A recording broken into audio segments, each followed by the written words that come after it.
Ladies and gentlemen, welcome to the Bullpen.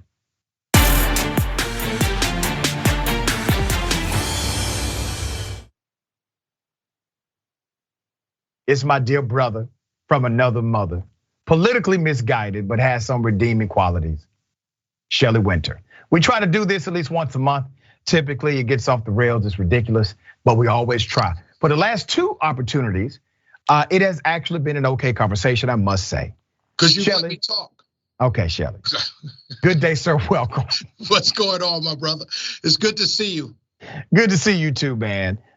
We got a basketball. We're gonna do a basketball invitational in Southeast Atlanta. So I want you to be part of that. I'll send you the details, okay? Absolutely, yes, sir. All right, that's for all the young people in the community. Okay, we're gonna chop it up about conservatives, black conservatives, increasing in numbers. Maybe they're taking advantage of the non-delivery of Joe Biden because, as I've said on the record, Biden has not delivered what he campaigned upon.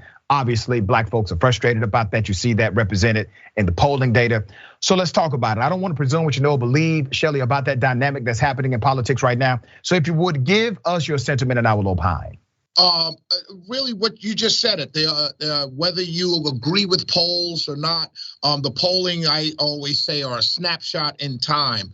And the polling right now essentially shows Joe Biden losing African Americans from 95, 94% down to, I think the last Real Clear Politics average has it about 76%, which is a huge number from the base. So if you just look at the polling numbers, I believe that there's a huge opportunity now for African American conservatives who have some sense to go out there and talk to African American voters and meet them where they are on the issues: inflation, high prices, war in Ukraine, taxation, school choice, and high crime.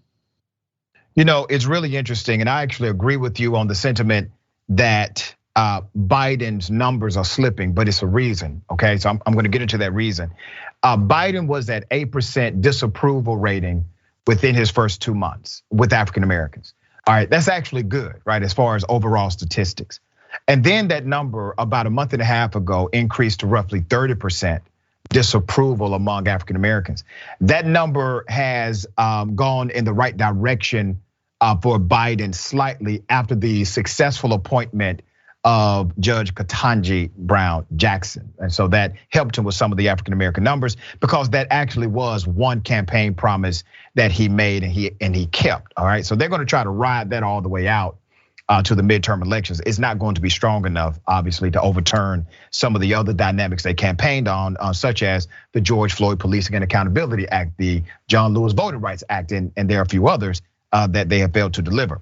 But let me say this about why black people are saying they express disapproval to the administration. That also includes a black woman who's a graduate of an HBCU. The reason why that's happening is because black people are looking at policy. Would you not agree? They're looking at policy and the lack of delivery of what they voted for. Oh, absolutely. But okay. Of course, they are looking at policy. They're also looking at their kitchen table issues. Black voters, I've often said it, are no different than white voters when it comes to going to the grocery store and buying groceries and finding that they're paying more than they were paying a month ago or 2 months ago or 3 months ago. High gas prices.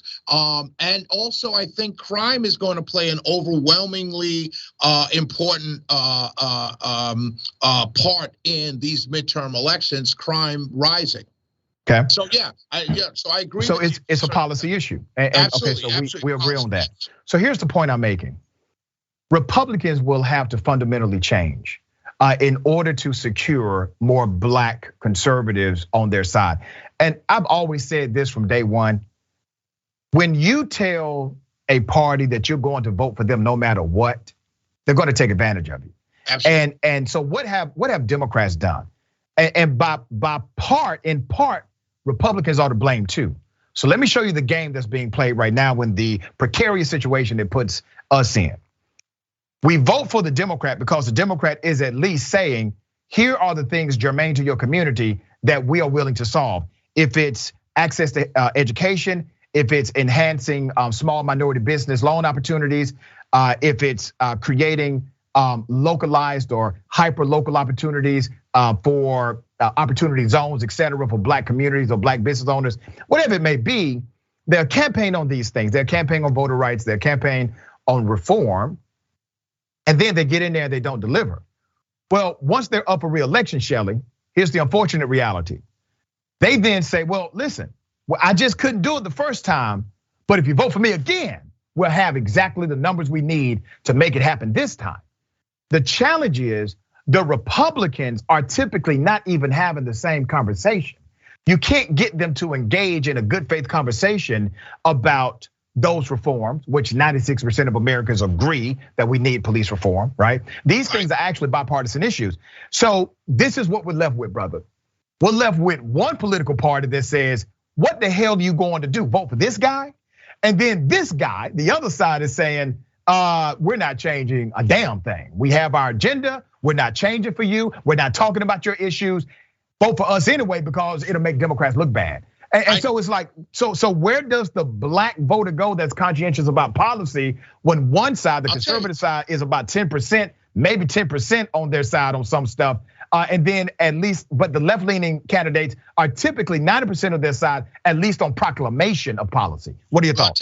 I'll tell you, because one, I think you mischaracterized the Republican agenda in a majorly heinous and dishonest way. Opportunity zones were pushed by the Trump administration. Small business loans coming out of SBA, small business loans. Allow me to respond. Well, you can, but let me finish. Okay. Small business loans were pushed. I don't care what you say about it. You said the term opportunity zones. Right, and I'm going to give you the formula. You can give me all the formulas you want. Hold on. No, Shelley, allow me to make one, brother. Allow me to make one point, and I'll let you finish. After you the opportunity zone in the formulation of Donald Trump did something uniquely different, and I'm going to bring that to your forefront in a moment. Go ahead. That's fine. You could do whatever you want to do. The fact of the matter is, I'm saying that you mischaracterized Republican messaging around African policies geared towards African Americans. Well, clear it up.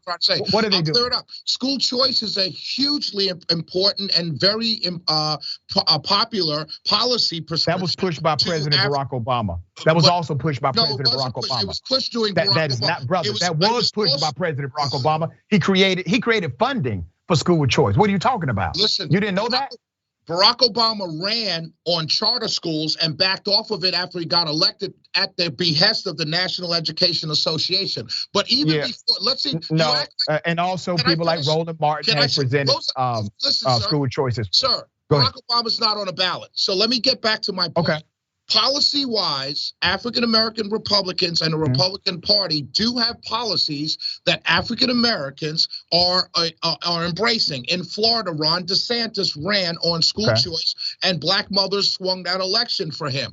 What was the percentage of black women that did not vote Democrat for Ron DeSantis? Is around 12 or 13%. As you know, brother, my question is simple. You just cited that black women swung the election. I'm asking you a simple question. Maybe that was hyperbole. Maybe that was a lie. Maybe that was untrue. That wasn't untrue. What was the percentage of black women that voted for DeSantis? If it was anything higher than 8%, then he swung the election, because normally in that state, black voters for governor for the Democrats are 94, 95%. In Virginia, we saw a higher turnout of African Americans for Winston Sears and Glenn Youngkin. So whatever the number you're going to give me, if it's not 95% for the Democrats, it swung an election. So let me continue on. School choice is a policy that African Americans embrace, regardless of what the media will tell you about what the unions say. So what's the polling data on that? Law and order. I'm asking you a question, Shelley. What's the polling data on that? I don't know. You tell me. I know it's a popular issue with African American voters. Okay. Now, if you want to tell me, at some point, brother, you're going to have to come to the table with at least a figure or two, a status, because you keep pulling things out of your ass. I don't. I know that's your style, brother. Come on, man. Calm down, brother. Calm down. Be respectful of the platform, brother. You can listen. Control yourself. and be respectful of the platform, brother. You out of control. Right. Okay, let me say something though. You keep cutting me off. I'm providing clarity on points that you're making. I just would like you to provide a stat or two. You keep saying generalizations. I don't need a stat because you know why I don't need a stat? Tell me why, We're talking about a group of people who vote 95, 96% for one side. You just explained that one side won't do anything for them because they have them in lock. So no, I didn't say it quite like that. Don't mischaracterize what I say. I'm going to go ahead and take the opportunity to respond now. Allow me to go ahead and respond to some of what you said. Now, black people are smart voters. You do agree with that, correct? I do. I think all voters are smart voters. All right, that's great. So I believe in particular that black people are smart voters. So I'm going to give you some stats, and I'll let you actually deal with these stats, okay? So there's a reason why black people do tend to vote more so.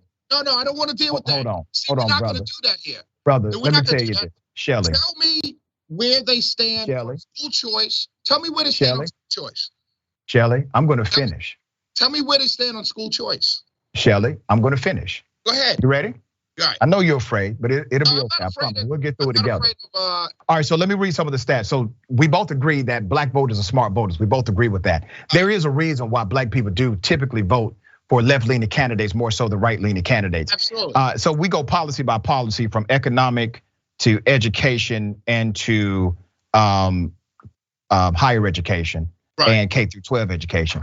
So let me start with economics, okay? Right. So under Democratic presidents, black families' income grew. Hold on. No, you don't get to do that. No, Shelley, let me say this, brother. It's ridiculous. Shelley, presidents don't spend money. Shelley, don't you have Shelley? Presidents don't spend money. Shelley, say that you could cut me off. Presidents don't spend money. Shelley, listen, man. That's a ridiculous. I wouldn't dare come to your show and literally cut you off for making your own point on your program. Something ridiculous, you would. If I was saying something, I would allow your ass to say something ridiculous to put yourself in a corner. I absolutely would. But at the end of the day, brother, I will respect your platform. Shelley, I'm going to finish, brother. Either I cut your mic and finish, or you can finish with me, or you can run. Which way? Which one you want to do? Anyway, you could cut my mic. That would be you running. You but scared, the fact of the matter is saying that people. Are you scared for me to cite a simple stat? No, you said it before. I've been on. All right, I'm going to say it again because everybody wasn't watching that day. So I'm going to say it again. It's a lie. Oh, okay. So let me say it, and then you tell me what the lie is. The president doesn't spend money. Period. End of story. Brother, I am going. The president spends not a dime. Man, you're showing yourself to be afraid, brother. What you scared of? Because I already know if what I'm saying is wrong, brother, let me say the wrong thing, right? Absolutely. There you go. All right, that's how we're gonna get it in. Let's say the wrong thing. So there's a reason why black folks do tend to vote for left-leaning candidates more so than right, because left-leaning candidates bring them a win more so than right-leaning candidates do. And I'm gonna read some of these wins. After they haven't already. All right. All right, so here's some of the wins. Black families' incomes grow on average about $1,000 a year, but only grow $142 under Republican leadership. The black unemployment rate, man, you're gonna keep doing that, really, man. You're gonna really keep doing that. Don't lie, president. That's what you want to say. Not leadership, president. No, the data that I'm citing says president. Is from, sir. The data that I'm citing says president. We have no leadership in this country. That's one-sided, sir. You're like a child, man. It's like herding a cat. God, come on, brother. I'm not gonna allow you to say lies. Man, get off my show. Have a good day. Goodbye. I'll call you later, man. You're being silly as hell. You're ridiculous. What you're talking about, you won't allow. You're on somebody else's show. You dumb. You're silly. You're stupid. Bye. I love it. Go. Bye. But you're gonna lie. You're a liar. You're scared. He's afraid. Poor little man, little tink. He's afraid of facts. He had to keep bloviating. Scared to hear them. But I will go ahead and say that for the sake of the audience who's still here. So there's a reason why black people do tend to vote left more so than right, because when you vote for a right-leaning candidate, black folks get defunded. Black folks lose money in jobs, they lose money in bank accounts, and they lose money in savings, and they lose money in higher education access. So I'm gonna read the stats. Here are the stats. Under Democratic presidents, black families' incomes grew, and this was actually done in reference to the policies of those presidents and not just the presidents. So that's the part I wanted to correct dear Shelley on, which he didn't want me to. So under Democratic presidents and policies, Incomes grew on average of $1,000 annually, but only grew on average about $142 under Republican policies. The black unemployment rate fell by a net of 7.9% across 26 years of Democratic policies, but went up a net of 13.7 points during 26 years of Republican policies. And across the years of Democratic leadership, black poverty declined by a net of 23.6 percentage points, but grew by 3 points when Republicans held the policy directive. So those are problems, and it's very similar also for Latinos in America as well, Latinos in America. And so unfortunately, I didn't want to continue going back and forth with Shelley. He was on one today. He is afraid of actual facts. I hope my dear brother gets his life together. I still love him.